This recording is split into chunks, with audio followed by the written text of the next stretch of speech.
fine.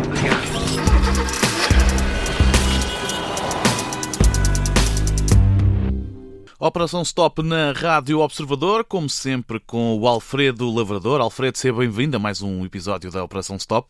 Obrigado, Zé Rafael. Como estás? Tudo bem? Estás pronto? Hoje Sempre. Vamos olhar aqui para uma polémica no mundo automóvel. Carlos Tavares, ex-CEO da Stellantis, acusou a União Europeia de gerir mal a política ambiental que forçou depois a adoção de carros elétricos. João Galamba respondeu, acusando-o de cegueira e incapacidade. Portanto, Alfredo Lavrador, como é que Carlos Tavares, o gestor português que liderou durante anos o segundo maior grupo automóvel europeu, a Stellantis, se envolveu numa troca de galhardetes com um político português polémico e como é João Galamba? Olha, é curioso, mas já há uma discrepância brutal entre o nível de um e o nível de outro. O Carlos Tavares é tido como um dos melhores CEOs da indústria automóvel, e isto foi-me dito já em conversas com outros CEOs, ou seja, com os seus adversários, digamos assim, na indústria, e logo não se percebe bem. Mas, efetivamente, ele concedeu uma entrevista a uma televisão portuguesa. CNN Portugal. CNN Portugal. E foi atacado no dia seguinte, ou nesse mesmo dia, agora não recordo, pelo João Galamba, com os comentários em que acusou o outro de cego e incompetente, que eu acho um pormenor, sobretudo a parte do cego, eu acho deliciosa, que ele deve ter esquecido com quem já trabalhou no passado. Mas pronto. Avançando. De qualquer forma, o Carlos Tavares, hoje em dia, só um pormenor, que há muitos dos nossos ouvintes que podem não ter diferente, ele hoje em dia, para além de ser efetivamente ex-CEO da Stellantis, como tu mencionaste muito bem, tem uma casa em Portugal, tem um pequeno negócio de vinhos no Douro, mas durante a sua entrevista acabou por mencionar, criticar a União Europeia, recordando alguns detalhes. Começou por acusar a União de impor metas demasiado elevadas para o volume de vendas de veículos elétricos e associando isso ao Dieselgate que atribuiu essencialmente à Volkswagen. Aí ele esqueceu-se que também em marcas do grupo Stellantis, na altura a componente Stellantis que era PSA, Peugeot, Citroën Automobile, e marcas desse grupo também estiveram envolvidas no Dieselgate. Lembras-te daquela burla em que os construtores falsificavam a eletrónica para que os carros poluíssem muito, mas não quando estavam a ser analisados. Uhum. E depois o próprio Carlos Tavares também mencionou que o facto de apertarem excessivamente, de obrigarem a um volume de vendas muito elevado de veículos elétricos, iria perigar os 14 milhões de trabalhadores que servem a indústria automóvel. E foi um bocado isso que abriu a porta às críticas do João Galamba, que o acusou do tal episódio de cegueira e de falhanço dos líderes da indústria automóvel, sendo que ele era o segundo maior europeu. E nessa entrevista à CNN Portugal, que críticas é que Carlos Tavares apontou à União Europeia que podem ser vistas como polémicas?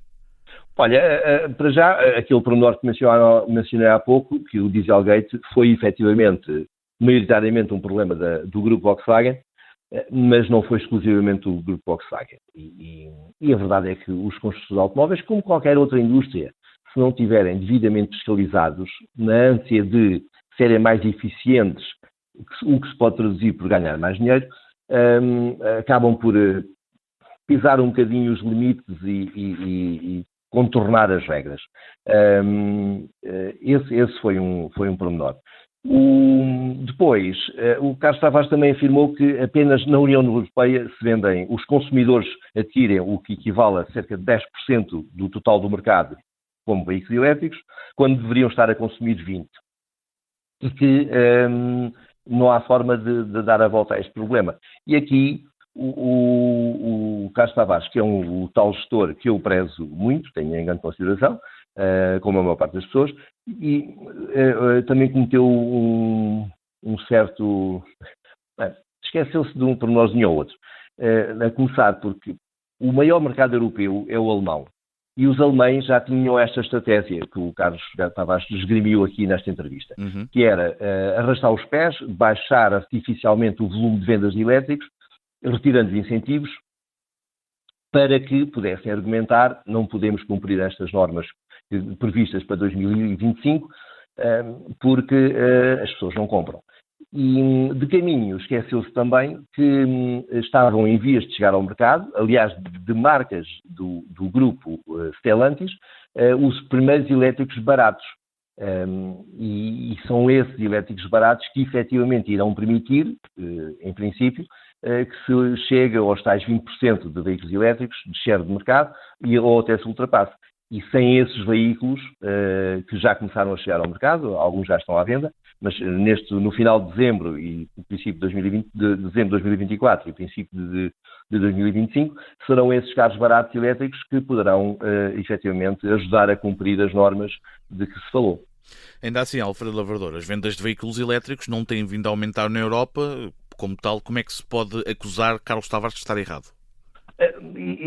Isso aí também ele tem uma certa razão, mas mais uma vez nota que a Alemanha não é o país que tem maior percentagem de vendas de carros elétricos, mas ainda assim é de longe a que consome um maior número de veículos.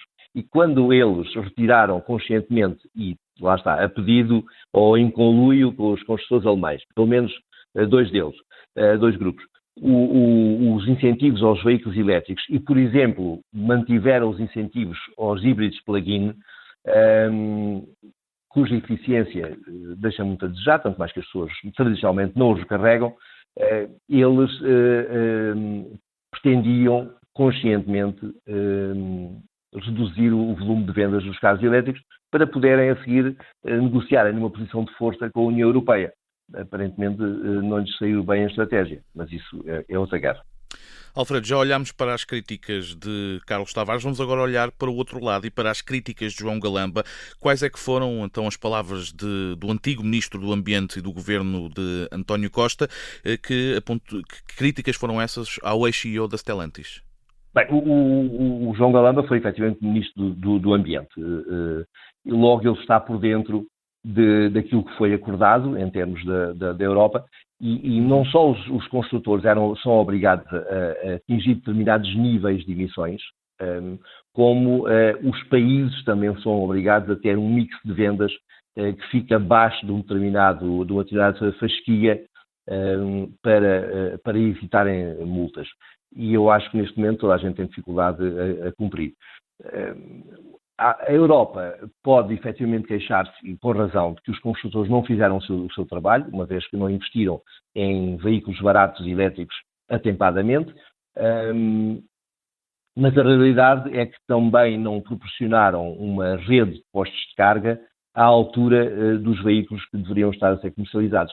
E eu e tu, se tivéssemos que andar aí horas à procura de um posto de carga com uma potência suficiente para nos despacharmos sem ser de um dia para o outro, também não compraríamos, não é? Ou seja, é que nem todos os portugueses ou nem todos os cidadãos europeus podem recarregar o carro em casa. Basta pensar naqueles prédios enormes com muitos andares. Tem alguém que viva de um terceiro andar para cima? Exatamente. Sabes que lembras-te de início, havia uns artistas, salvo seja, que penduravam um cabo lá pela varanda e vinha até cá à rua.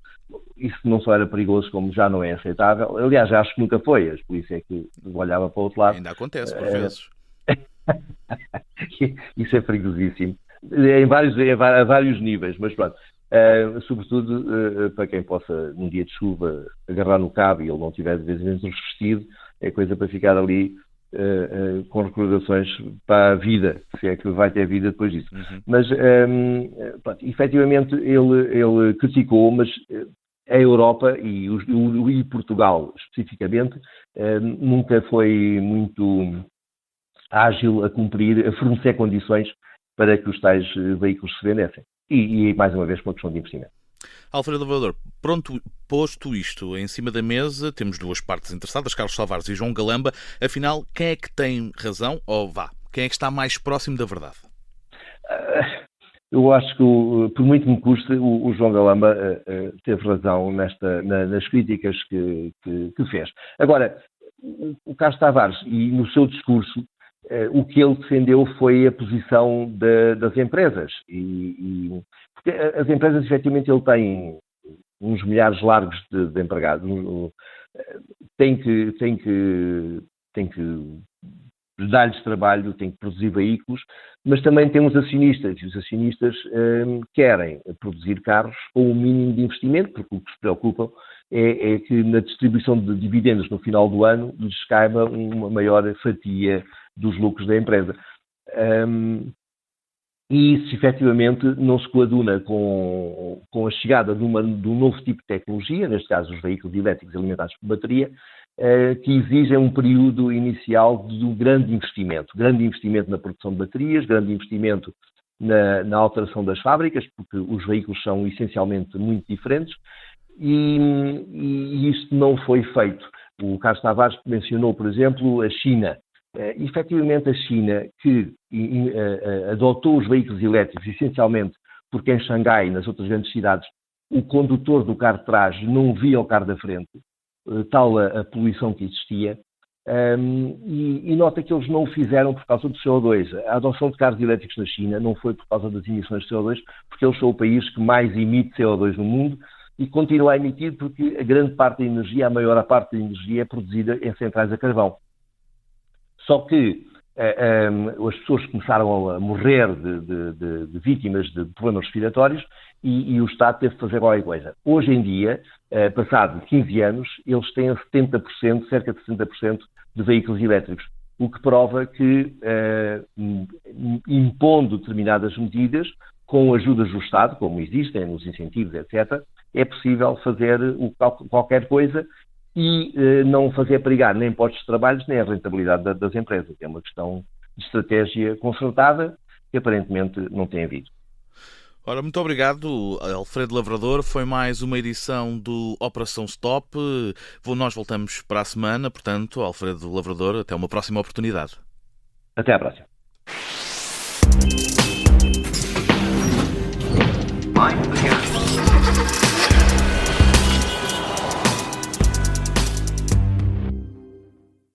Se gostar deste podcast, pode seguir, dar 5 estrelas e comentar o episódio na Apple Podcasts ou no Spotify.